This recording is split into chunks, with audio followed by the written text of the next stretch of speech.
ন্যূনতম ওই জীবনটা লিড করতে পারলাম যে আমি একটা ইনসাফের হাসি নিয়ে আমি আমার আল্লাহর কাছে পৌঁছতে চাই। শহীদ শরীফ ওসমান হাদির অকাল মৃত্যু ইনকিলাব মঞ্চের জন্য একটি বিশাল ধাক্কা।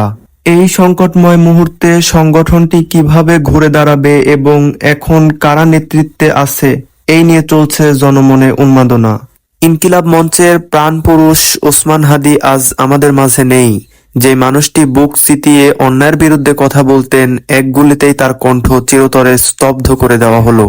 কিন্তু প্রশ্ন হলো, ওসমান হাদিবিহীন ইনকিলাব মঞ্চ কি ভেঙে পড়বে, নাকি এই রক্ত থেকেই জন্ম নেবে নতুন কোনো নেতৃত্ব? কে নিচ্ছেন সেই বিশাল দায়িত্ব? আজ আমরা পর্দার আড়ালের সেই নেতৃত্ব এবং ইনকিলাব মঞ্চের ভবিষ্যৎ পরিকল্পনা নিয়ে সবকিছু জানবো। তো সবকিছু থাকছে এই ভিডিওতে। ভিডিওটি শেষ পর্যন্ত দেখার অনুরোধ রইল। ওসমান হাদির মৃত্যুতে ইনকিলাব মঞ্চ এখন শোকাতুর, কিন্তু তারা থেমে নেই। সংগঠনের ভেতর থেকে পাওয়া তথ্য অনুযায়ী হাদি হত্যাকাণ্ডের পর সাধারণ কর্মীদের মধ্যে ক্ষোভ আর জেদ কয়েক গুণ বেড়ে গেছে। সারা দেশ থেকে ইনকিলাব মঞ্চের সমর্থকরা এখন দাবি তুলছেন, নেতা মরেছে কিন্তু নীতি মরেনি। ওসমান হাদি ছিলেন এই মঞ্চের মুখপাত্র এবং ফ্রন্টলাইন ফেস। তবে এই সংগঠনের পেছনে একটি শক্তিশালী নীতি নির্ধারক কমিটি বা কোর গ্রুপ কাজ করে। বর্তমান পরিস্থিতিতে সংগঠনের সমন্বয়ক এবং প্রতিষ্ঠাতাদের মধ্যে যারা সক্রিয় আছেন তারাই এখন যৌথ নেতৃত্বের মধ্যে সিদ্ধান্ত নিচ্ছেন। বিশেষ করে ইনকিলাব মঞ্চের সঙ্গে যুক্ত ছাত্র প্রতিনিধি এবং তরুণ বুদ্ধিজীবীদের একটি অংশ এবং সামনের সারিতে চলে আসছে। যদিও এখনো আনুষ্ঠানিকভাবে নতুন কোনো একক মুখপাত্রের নাম ঘোষণা করা হয়নি, তবে সংগঠনের কেন্দ্রীয় সমন্বয়ক কমিটি এখন সমস্ত কার্যক্রম পরিচালনা করছে। তারা সিদ্ধান্ত নিয়েছেন কোনো একক ব্যক্তির উপর নির্ভর না করে এখন থেকে কৌশলী নেতৃত্ব বা কালেকটিভ লিডারশিপের মাধ্যমে ইনকিলাব মঞ্চ চলবে। এই মুহূর্তে অনেকেই ভাবছেন আন্দোলন কি ঝিমিয়ে যাবে? উত্তর হলো না। ইনকিলাব মঞ্চের বর্তমান পরিকল্পনা তিনটি ধাপ রয়েছে। প্রথমত, ওসমান হাদির হত্যার বিচার নিশ্চিত করতে রাজপথে কঠোর আন্দোলন করতে হবে। দ্বিতীয়ত, দেশব্যাপী সাংগঠনিক ভিত্তি মজবুত করা।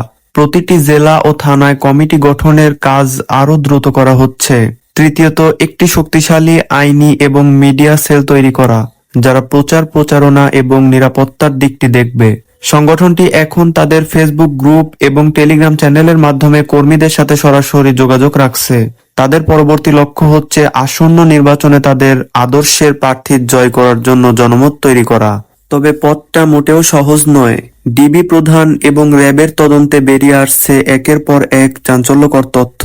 একদিকে খুনিদের ধরা, অন্যদিকে সংগঠনের ভেতর কোনো ফাটল যাতে না ধরে সেদিকে খেয়াল রাখা, সব মিলে এক কঠিন অগ্ন্যায় পরীক্ষার মুখে ইনকিলাব মঞ্চ। গোয়েন্দা নজরদারি আর রাজনৈতিক চাপের মাঝে নতুন যিনি হাল ধরবেন তাকেই ওসমান হাদির মতোই অকুতভয় হতে হবে। সংগঠনের একটি বিশ্বস্ত সূত্র নিশ্চিত করেছে যে বর্তমানে শরীফ ওসমান হাদির ছোট ভাই এবং সংগঠনের প্রতিষ্ঠাতা সদস্যরাই যৌথভাবে সব সিদ্ধান্ত নিচ্ছেন। তারা এখন কোনো একক চেহারার চেয়ে যৌথ নেতৃত্ব বা কালেকটিভ লিডারশিপ এ বেশি গুরুত্ব দিচ্ছেন। একদিকে নেতৃত্ব গোছানোর কাজ চলছে, অন্যদিকে খুনিদের ধরতে চলছে শ্বাসরুদ্ধকর অভিযান। ডিবি প্রধান মোহাম্মদ শরীফুল ইসলাম জানিয়েছেন অপারেশন ডেভিল হান্টের কথা। কেন খুনি ফয়সালের বাবা মোটরসাইকেলের নম্বর প্লেট বদলেছিলেন? উদ্ধার হওয়া সেই চেকগুলোর রহস্য কি? ডিবি বলছে চেকে সাইন আছে কিন্তু অ্যাকাউন্টে টাকা নেই। এর মানে কি? এটি কি কোনো বড় রাজনৈতিক ষড়যন্ত্রের ইঙ্গিত, যেখানে ঘাতকদের কেবল চেক দিয়ে আশ্বস্ত করা হয়েছিল?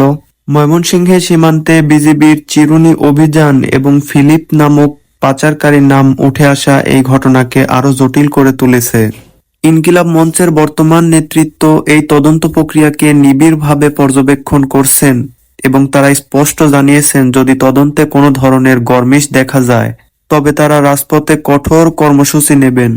ওসমান হাদি হত্যাকাণ্ডের তদন্তে ডিবি মোহাম্মদ শরীফুল ইসলাম উদ্ধারকৃত যেই চেকগুলোর কথা বলেছেন তা নিয়ে এখন জনমনের প্রশ্ন। এই চেকগুলো কি কেবলই কাগজের টুকরো নাকি কোনো বড় ডিলের প্রমাণ?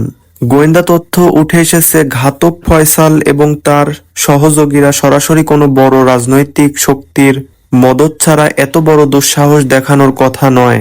বিশেষ করে ঢাকা ৮ আসন, যেখানে ওসমান হাদি স্বতন্ত্র প্রার্থী হিসাবে লড়াই করার ঘোষণা দিয়েছিলেন, সেই আসনের বর্তমান রাজনৈতিক সমীকরণ এখন প্রশ্নের মুখে। স্থানীয় রাজনীতিতে হাদির ক্রমবর্ধমান জনপ্রিয়তা কি কোনো প্রভাবশালী নেতার পথের কাঁটা হয়ে দাঁড়িয়েছিল?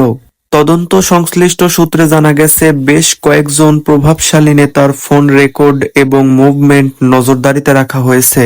প্রশ্ন উঠছে, কেন হত্যাকাণ্ডের পর ঘাতকদের সীমান্ত দিয়ে পার করে দেওয়ার জন্য ফিলিপের মতো মানব পাচারীদেরকে ব্যবহার করা হলো? এর পেছনে কি এমন কোনো রাঘব বোয়াল আছে যার হাত অনেক ওপরে? ইনকিলাব মঞ্চের পক্ষ থেকে অভিযোগ করা হয়েছে, এই হত্যাকাণ্ড কোনো বিচ্ছিন্ন ঘটনা নয়, বরং নির্বাচনের মাঠ থেকে একজন বলিষ্ঠ কণ্ঠস্বরকে সরিয়ে দেওয়ার সুপরিকল্পিত রাজনৈতিক কন্ট্রাক্ট কিলিং।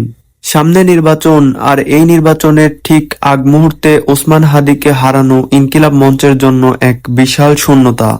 তবে রাজনৈতিক বিশ্লেষকরা মনে করছেন, এই শোকই হতে পারে তাদের সবচেয়ে বড় শক্তিতে রূপান্তরের হাতিয়ার। জুলাইয়ের সাথে যদি গাদ্দারি করেন, আমার বাপেও আমার বাপ না, ঠিক আমার মা আমার মা না। নির্বাচনের আগে ইনকিলাব মঞ্চের অবস্থান নিয়ে তিনটি বড় সম্ভাবনা দেখা দিচ্ছে। এক, ওসমান হাদি যে আসন থেকে দাঁড়াতে চেয়েছিলেন সেখানে যদি ইনকিলাব মঞ্চের নতুন কোনো প্রার্থী দাঁড়ায়, তবে সাধারণ মানুষের সহমর্মিতা তাদের পক্ষে যাওয়ার বিশাল সম্ভাবনা রয়েছে। হাদির রক্তমাখা স্মৃতি ভোটারদের আবেগকে নাড়া দিতে পারে। দুই, নির্বাচনের আগে ইনকিলাব মঞ্চ কি অন্য কোনো বড় দলের সাথে জোটে যাবে? বর্তমানে তারা এককভাবে লড়াই করার কথা বললেও রাজনৈতিক অঙ্গনে গুঞ্জন আছে যে তারা একটি তৃতীয় শক্তি হিসাবে আত্মপ্রকাশ করতে চায়। সমমনা দলগুলোর সাথে তারা একটি শক্তিশালী মোর্চা গঠন করতে পারে, যারা ওসমান হাদি হত্যার বিচার ইস্যুটিকে নির্বাচনী ইস্তেহারের শীর্ষে রাখবে। তিন, নির্বাচনের আগে ইনকিলাব মঞ্চের মূল রণকৌশল হতে পারে রাজপথ। তারা জানে, যদি তারা আন্দোলন শিথিল করে দেয় তবে হাদি হত্যার বিচার ধামাচাপা পড়ে যেতে পারে। তাই আগামী কয়েক মাস ঢাকা সহ সারা দেশে তাদের ব্যাপক গণসংযোগ এবং বিক্ষোভ সমাবেশের পরিকল্পনা রয়েছে। ওসমান হাদিবিহীন ইনকিলাব মঞ্চের সামনের পথটা মোটেও মসৃণ নয়। সংগঠনের ভেতরে এমন বড় চ্যালেঞ্জ হলো কারিশমেটিক নেতৃত্বের অভাব। তবে ইতিহাস বলে, অনেক সময় বড় নেতার মৃত্যুতেও সংগঠনের শাখা প্রশাখা আরো শক্ত হয়। ইনকিলাব মঞ্চ এখন তাদের সেকেন্ড ইন কমান্ড বা দ্বিতীয় সারির নেতাদের সামনে নিয়ে আসছে। নির্বাচনের আগে তারা যদি তাদের অভ্যন্তরীণ কোন্দল এগিয়ে একটি শক্তিশালী কাউন্সিল করতে পারে, তবে তারা বাংলাদেশের রাজনীতিতে এক নতুন ফ্যাক্টর হয়ে দাঁড়াবে। বিশেষ করে তরুণ ভোটারদের বড় একটি অংশ যারা প্রচলিত রাজনীতির বাইরে নতুন কিছু খুঁজছে, তাদের কাছে ইনকিলাব মঞ্চ এখন এক আস্থার নাম হতে পারে। ওসমান হাদির মৃত্যু কেবল একটি ব্যক্তিগত ক্ষতি নয়, এটি বাংলাদেশের আগামীর রাজনীতির জন্য একটি বড় বাঁক। খুনিরা হয়তো মানুষটিকে মেরে ফেলেছে, কিন্তু তার রেখে যাওয়া আদর্শ আর ইনকিলাব মঞ্চের ভবিষ্যৎ এখন লাখো মানুষের আগ্রহের কেন্দ্রে। এই হত্যাকাণ্ড কি নির্বাচনের মোড় ঘুরিয়ে দেবে, নাকি পর্দার আড়ালে সেই প্রভাবশালীরা পার পেয়ে যাবে? উত্তর দেবে সময়। তবে ইনকিলাব মঞ্চ থেমে নেই, শোককে শক্তিতে রূপান্তর করে তারা এখন রাজপথের নতুন লড়াইয়ের প্রস্তুতি নিচ্ছে।